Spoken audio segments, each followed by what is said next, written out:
Morning, it's me, Kenny Polcari, and today is August 14th, 2023, and we are now halfway through the month of August, and what a month it has been so far, and what a month it's going to prove to be in the next couple of weeks, because there's a lot going on. But what is it that you need to know? Well, last week we got some inflation data, right? We got CPI and PPI, and guess what? The PPI was hotter than expected, and that sent bond yields up and stocks a bit lower. The question now is, can producers continue to pass on those higher costs to consumers? The dollar is holding steady, gold is holding steady, and oil declines just a bit. Why?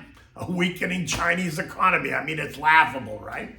9 days. We've got 9 days until the GOP debate, and we've got 10 days until the start of the Jackson Hole Central Bank boondoggle. And what do we have for dinner tonight? We're going to have the seared sea scallops with a tomato bruschetta. Delicious and simple to make. Okay, so Friday brought us the latest PPI report showing what inflation is doing at the producer level. And guess what? We found out that it's rising. It's not surging, it's not exploding higher, but it is hotter. It was hotter than the expectation, and that's a problem, or it's going to become a problem unless the Fed decides to maintain the course, right? Think remaining more hawkish, which is what I think they're going to do in the long run, right? I think we are going to get at least 2 more rate hikes, taking the terminal rate closer to 6%. Now, there are plenty that think that we're done raising rates and that that the Fed is prepared to pause and let the most recent rate hikes run their course.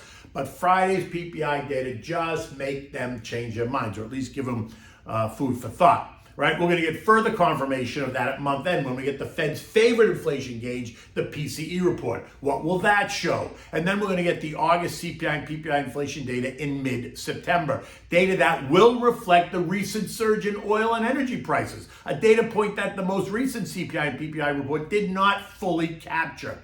And these increases in energy prices are sure to show up in those August numbers. Remember, higher oil prices lead to higher gas prices. Gas is up nearly 34% by me. 2 months ago, I was paying $3.29 a gallon. Last week, I paid $4.39 a gallon for regular.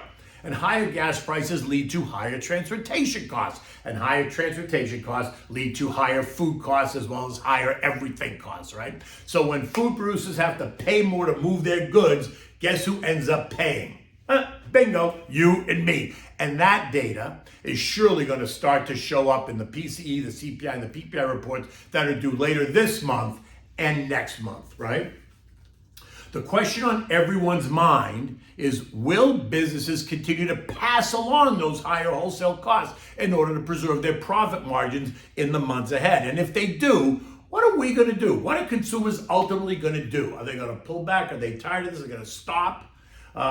And are Americans finally tiring of the prices and the struggle to keep up with rising prices? And now the question is, what role will the Fed play in this? Will they continue to remain hawkish, or will they become slightly dovish? At 10 a.m. on Friday, we heard from the University of Michigan, and while nothing was really out of line, it should be noted that respondents now think that one-year inflation is going to come in at around 3.3%, which is slightly below last month's 3.4%.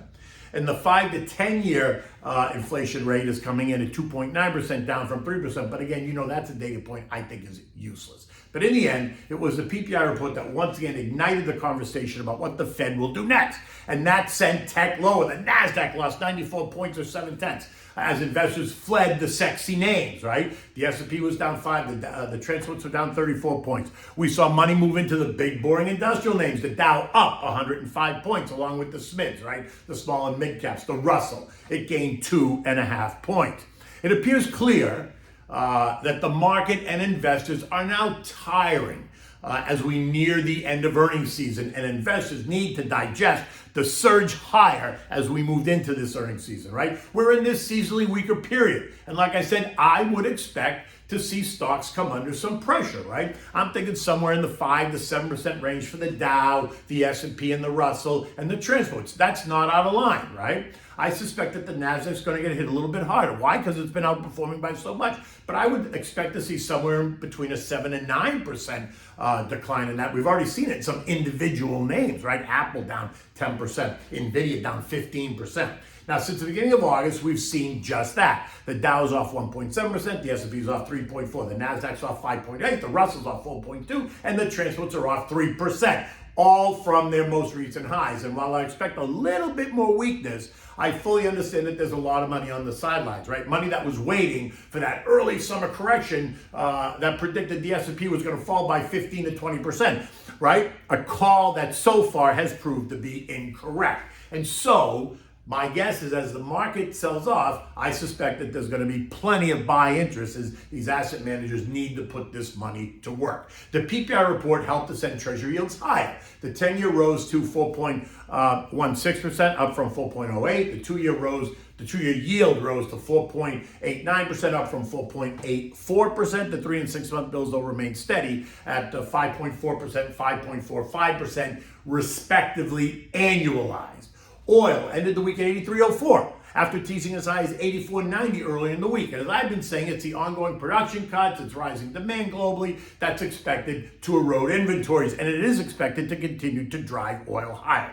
Additionally, it's the robust strength in China that's driving the trend, or at least that was the story on Friday, as China remains a huge buyer of oil, right? You can refer to that Bloomberg article that I included in my note on Friday. All while they report a slowing economy, which suggests a conflict in the data. This morning, oil is trading down 20 cents at $83, and what looks like some profit taking on the back of a stronger dollar. Now, there's also a headline this morning that's blaming the morning weakness on, guess what? That's right, the sluggish Chinese economy. I mean, it's laughable. One day it's strong, one day it's weak, one day it's strong, one day it's weak. Look, oil's up 26% in 5 weeks, so some profit taking and digestion is expected, just like we'd see that in stocks, and we're seeing it in stocks, right? The dollar index, the DXY, continues to push higher. It ended the day at 102.67, and why would that be? Because higher interest rates are going to strengthen the dollar, and that's what the dollar is telling us, right? We're now between two trend lines, the intermediate trend line, which now acts as support at 102.31, and the long-term trend line, which now acts as resistance at 103.36. The higher they push it, the more pressure that's going to put on the commodity complex, right? You think gold, silver, other precious metals, along with oil and food commodities, which is exactly what we've been seeing in that space. The Bloomberg Commodity Index, which was up nearly 7% as the dollar fell by 2.5% in that June period, is now down 2.7% and will likely test a bit lower, while the dollar has rallied by 3.3% and will likely test higher. This morning we see the dollar holding steady at 102.82, so nothing is really moving in either direction. And that's causing gold just to churn, right? On Friday it fell $3 to end the day at $19.46 an ounce. This morning it's holding steady right there as the dollar does nothing, right? My sense is that it will hold here, as it was the low during that May to June sell-off when gold went from 21.20 all the way to 19.40, found support, and it bounced trading up to 20.20. But again, now it is retreated. It's trading once again back at 19.46. But I do think this is a level that will see some buy interest. U.S. futures are up small this morning as they continue to thrash around. Dow futures up 47, the S&Ps are up 8. The NASDAQ was up 55, the Russell's ahead by 2. There's no economic data today, but the week does include tomorrow's retail sales expected to be up 0.4 versus last month's plus 0.2. Input and export price indexes. Empire Manufacturing expected to be down 0.7 versus last month's plus 1.1%. And the NAHB Housing Index. Wednesday's also a big day, starts with mortgage apps, and then we're going to get building permits, housing starts, New York Fed Services Index, industrial production capacity utilization, and the July FOMC minutes, which are sure to attract some attention. Thursday has the usual suspects, initial jobless claims and continuing claims, along with the Philly Fed Business Index. Stocks in Asia overnight were all lower. Hong Kong was down 1.6%, followed by Japan down 1.3%, Taiwan down 1.3%, Australia and South Korea down 0.8%, while China was lower by 0.75%. News that Chinese property developer Country Gardens was suspending the trading of 11 onshore bonds has sent that stock down 19% as it gets ready to potentially join a slew of defaulters. If they fail to make a coupon payment within its 30-day grace period, right? And that's going to add to the angst. Other angst, by the way, of Zhongji Enterprise Group, which is China's largest private wealth manager. And it has missed payments on some of their investment products, stoking fears of even more defaults. Now, let's be clear. While a default would be a significant shock to China, Neither of these events is expected to disrupt global markets significantly. But if they do happen, it will surely create some short-term volatility, right? Short-term concern in the global markets. But in the end, it won't really affect global markets that much. Stocks in Europe opened a bit weaker, but at 5:30 this morning, they had all turned up. German wholesale prices fell by 2.8% in July, making it the third month in a row of lower prices. The strength in both U.S. futures and European stocks, though, is being credited this morning to an early morning story after Asia closed that Country Garden Holdings is seeking to avoid a default by asking bondholders to extend the September 2nd due date to give them a little bit more breathing room. The S&P sits at 4464, down 5 points on Friday, and 3.4% below the July high. Friday's weakness, driven by the hotter PPI report, forced the S&P lower, where it kissed the DMA trend line at 4438. Friday's low was 4443, right? But I think we're going to bounce here, right? The sense is that the trend is still lower and it's going to remain so throughout the next 5 or 6 weeks. And as we get ready for the next Fed meeting in late September, that could see rates rise again. Currently, the terminal rate is at 5.25% to 5.5%. My guess is that they take the rate to 5.75%, 6%, which means either one more hike of 50 basis points or 2 more 25 basis point hikes. Either way, I see it coming. Our friends at Goldman Sachs are out this morning predicting that the Fed is going to start to cut rates next April, unless, of course, the economic data doesn't support it. See how they did that? We're now only days away from the GOP debate set for August 23rd. And so far, we've got Trump, DeSantis, Haley, Scott, Pence, Christie, Burgum, and Ramaswamy, all who have qualified, right? Although Trump is on the fence on whether he's even going to show up. Non-qualifiers include Hutchinson, Suarez, Elder, and Johnson. But there is still time, or maybe not. Over the weekend, there was an excitement building over Virginia Governor Glenn Youngkin, right? Is he considering throwing his name in the race as well? And then on the 24th and 24th through the 26th, we have the Jackson Hole Global Central Bank boondoggle. So while August is usually a quiet month, maybe this year, not so much.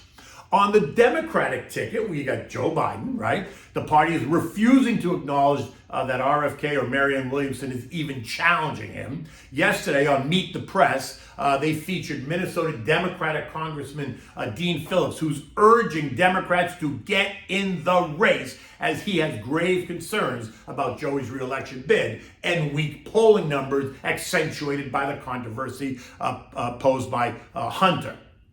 Right? Now look, Phillips is a former marketing executive, and he says that the data is not good and that Joey should do the right thing and pass the torch. He offered up a couple of suggestions: Michigan Governor Gretchen Whitmer or Illinois Governor J.B. Pritzker, which is laughable. Interesting, though, that he did not offer up California Governor Gavin Newsom, who is drooling over the idea of moving into 1600 Pennsylvania Avenue, given the opportunity. I mean, he cannot be any more obvious than he is. Remember, politics in the end do not price stocks, right, in the long term, but they do sometimes provide certainly entertainment and opportunity if the markets react to a political headline that causes stocks to fall. At this point in the race, the political headlines hardly ever cause the market to rally. They more so would cause it to fall. In any event, the presidential election cycle is now in full swing. So get ready for 14 more months of data and analysis. I've been saying the market is tired. I still think it is. I still expect it to back off, right, over the next 5 to 6 weeks. Patience, in this case, is a virtue, especially at this time of year. Do not go chasing names that are running away. It's not worth it. They're going to come back to you. There are plenty of opportunities that will balance out and stabilize your portfolio for the longer term. Remember, it's a long game, right? Investing is a long game, not the short game. You want to play the short game, then you got to start day trading. But if you're building a portfolio for the long game, for the long term, then it's a long game. Okay, so what do we have for dinner tonight?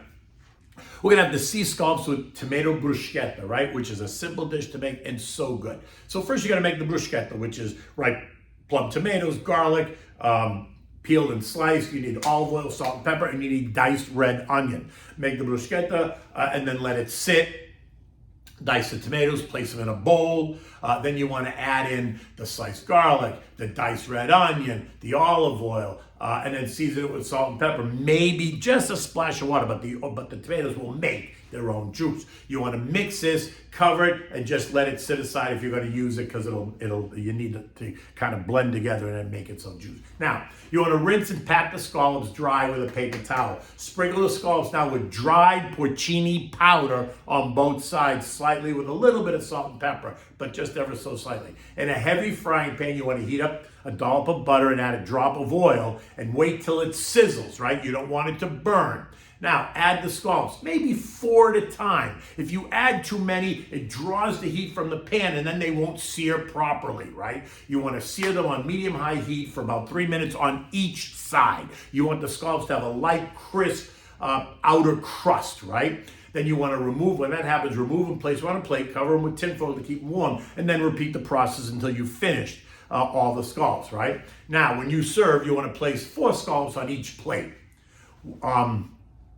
And then you want to finish them off by spooning a bit of the bruschetta over the scallops and then serve it immediately. Serve this with your favorite white wine, right? A simple, made Pinot Grigio Santa Margherita. You could even do this with chilled rosé, because it is summertime and a rosé always works nicely. But you want to keep it simple in any event, because the dish is simple. Don't complicate it with the wine. Sit outside, light the candles, have some soft music. It's really a great dish, and I know you will enjoy it, and it will become a summertime favorite in any event. It's Monday morning. It's humid outside. You can tell by the windows. They're all soaking wet. I suspect today's going to be kind of a sticky, humid day, but we'll see. We'll surely get a rainstorm at some point today just to kind of break it up a little bit. But in any event, until tomorrow, take good care.